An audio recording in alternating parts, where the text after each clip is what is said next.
So super exciting day today for a little update on the CRV.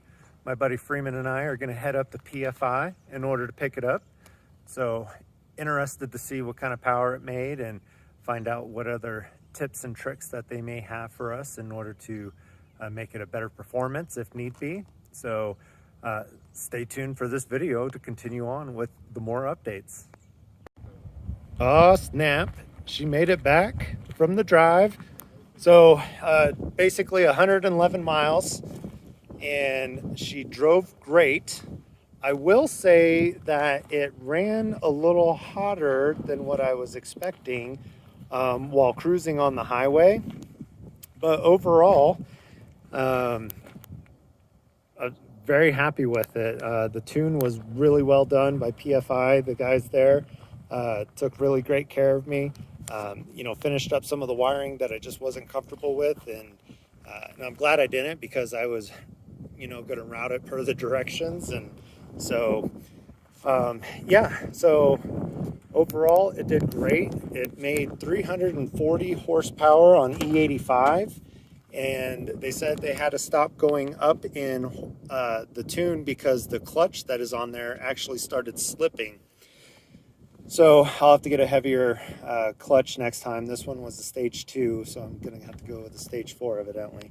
So some of the things that still need to be done, I need to put my air vents in, and Mike actually made me, he does all our 3D printing, and he made a little adapter that I can put the Nano inside of, and then I'll be able to put the air vents back in there. And then I'm trying to figure out where I'm going to route the actual Fuel Tech touchscreen, so that way it's kind of out of the way but in still a good location.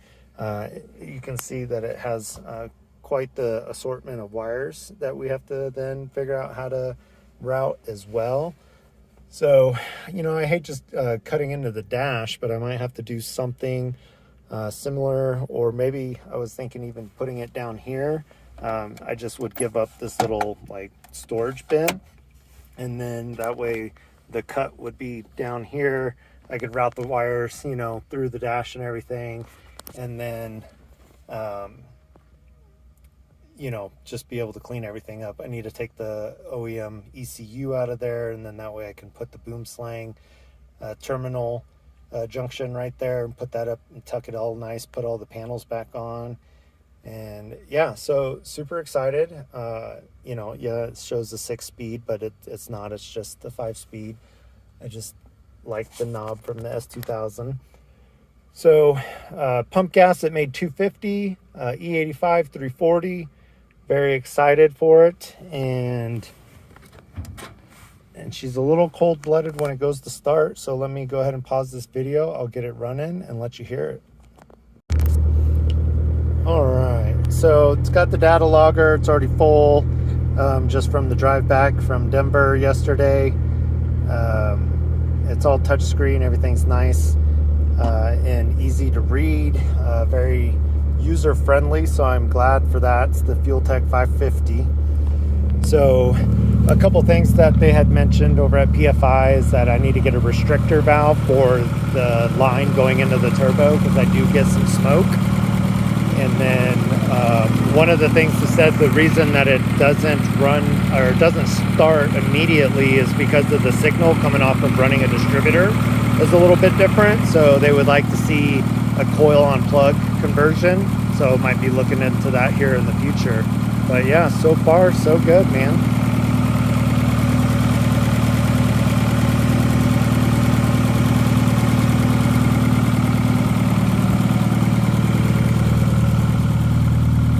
So I'm looking forward to headed to the track and being able to put some track miles on there and just kind of see how it does. And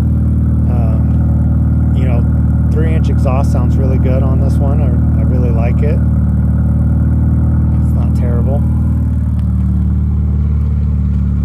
So yeah, definitely a couple years in the making, so very excited that it is done and ready to go. So if you have any questions or comments, post them up, and thanks for following along.